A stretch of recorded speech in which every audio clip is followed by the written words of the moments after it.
ಯಾವುದೇ ಕೆಲಸ ಕಾರ್ಯ ಇರಲಿ ಅಥವಾ ಮದುವೆ ಇರಲಿ, ನಾವು ಮೊದಲಿಗೆ ಮಾಡೋದು ದೇವರ ಕಾರ್ಯ.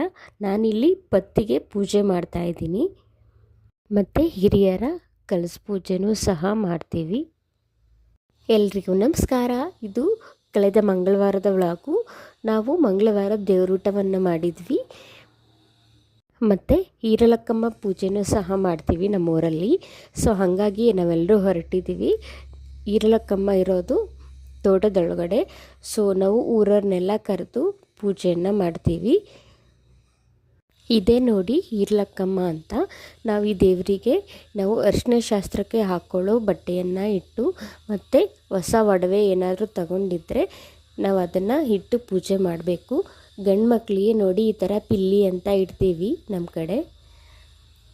ನಾವು ಈ ದೇವರಿಗೆ ಹುಗ್ಗಿ ಉಳ್ಸಪ್ಪು ಸಹ ಮಾಡ್ತೀವಿ.